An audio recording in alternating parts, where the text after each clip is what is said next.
Hello.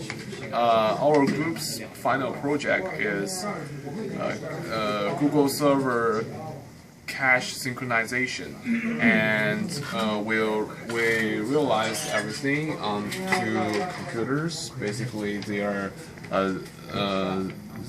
so we simulated the data center as two separate computers. They all have data stored inside of it, stored as TXT files that we're using the example files from the given project.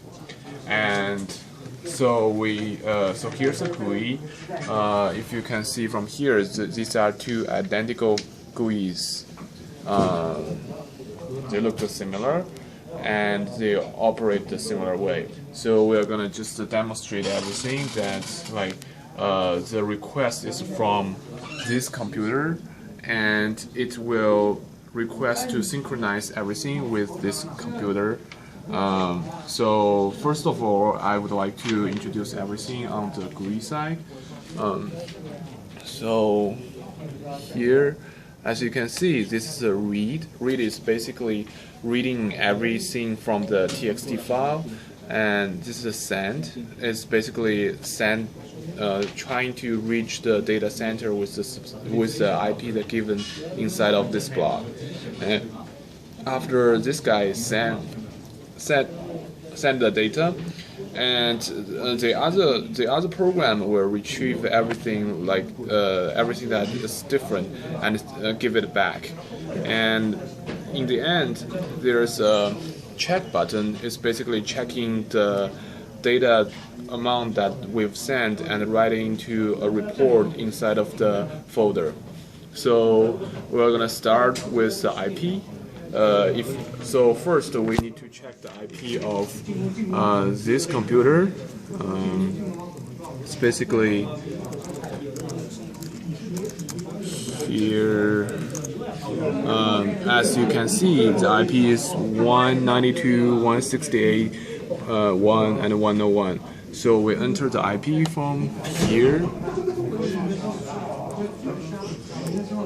192.168.1 and 101, and we're gonna read the data, and the same thing happens. And the same thing happens on this end. We read the TXT file from the folder, and here we go. We send the data. So from this moment, this computer is connected to the other computer with the IP address of that, and they are gonna synchronize everything inside of their query list.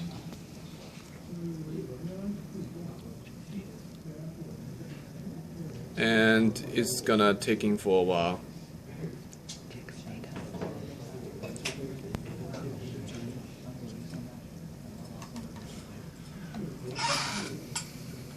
So we can show the status here is similar.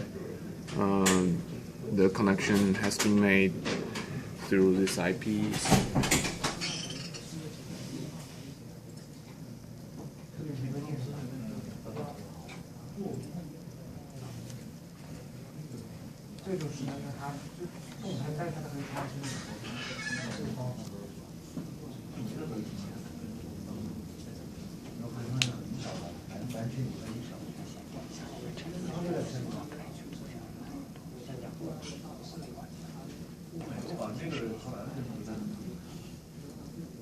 And I can explain a little methodology inside of it. So first, this computer will send everything in the list to the other computer, and everything is stored inside of a hash map. The hash map has the key is the string, basically it's the query, and the second part is a value. We use that as a boolean. So at first, everything inside of the hash map is has been set to false, and they send everything to the other computer.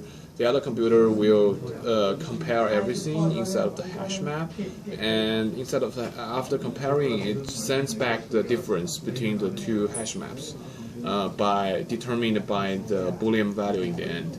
And basically, this is how it's being synchronized.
Once everything reached here, there's gonna be some data changed, and then you're gonna see the difference.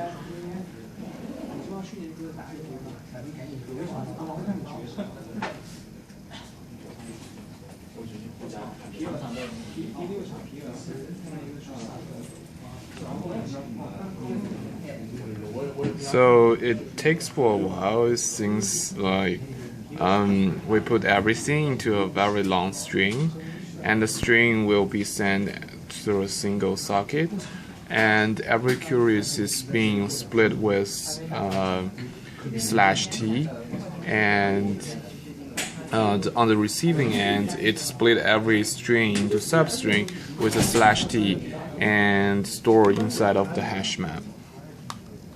So this is basically how we write the program.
Okay, so as you can see, like this is the data we got, and you can see the /t inside of it. It's basically how it's splitting the strings. So once they receive everything, it will be sending back to this computer. And you can see from here it's getting data, and it will write everything to result. And as you can see from here, the data is still being processed. It haven't finished writing everything, so it's still writing data. So we're gonna wait for a while until it puts everything instead of the result.txt. And the status.txt is the one that actually generate the report that is gonna be for getting the how much amount of data being transferred. And as you can see from here, there's this amount of data byte, and this is the amount of data size, is basically how many queries.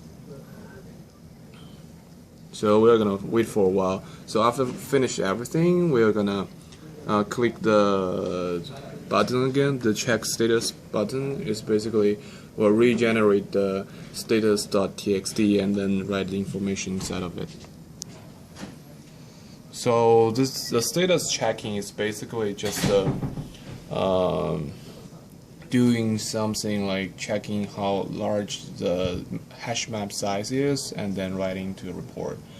We also did the comparison using a separate program, and the separate program will also use hash map to read from the two documents. One is DC1, another is DC2, and also compare everything with the result.txt to see whether all the files are inside of the hash map, whether all the queries are inside of the hash maps.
So as you can see from here, the result.txt size is increasing.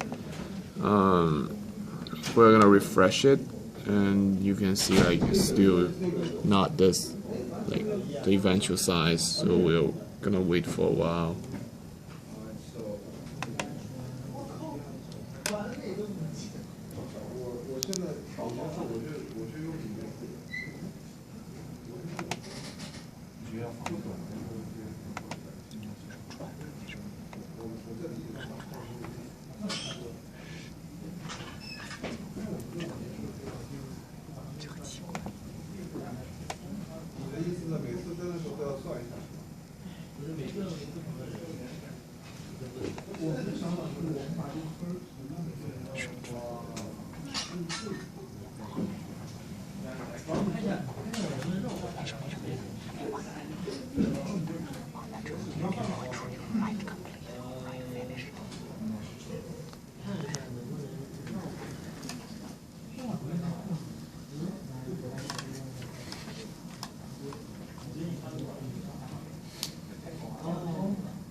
So if the everything goes well, in the end there will some debugging line saying that everything finished, and then we're gonna check the result.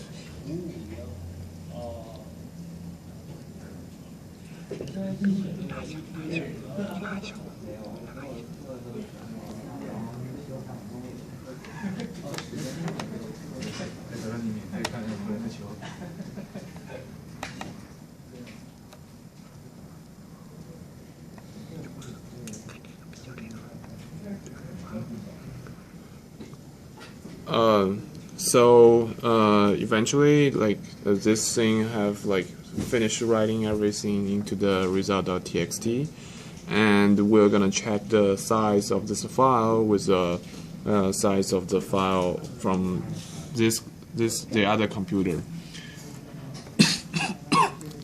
So as you can see from here, the result.txt file got a size of 1733744, and on the Windows machine, you can see from here it got a size of 1906699. The reason why they have the difference is that instead of the Mac, they do not count the /n in the end of each line as a byte, while compared to Windows machine, they count for /n in the end as a 1 byte. So we're gonna use this number plus a line number to verify the size of this guy. So this is a 1733744. This is a calculator, 1733744. And we're gonna check the line number is 172955 plus 172955, which is 1906699. Basically, it's the file size of this guy. So basically, this is a very generic verification. So and we can also counting the how much amount of data being transferred by generating the report through that button, and the result is generated inside of the status.txt, and the total data size is 1606566, and the characters that the data the total character is 138501, and the final data size is 172955, which is basically the non-number of the result.txt. So this is the thing that being transferred. So it's not so if we add together, and it will be the eventual number of 172955. So this is our demonstration. Thank you.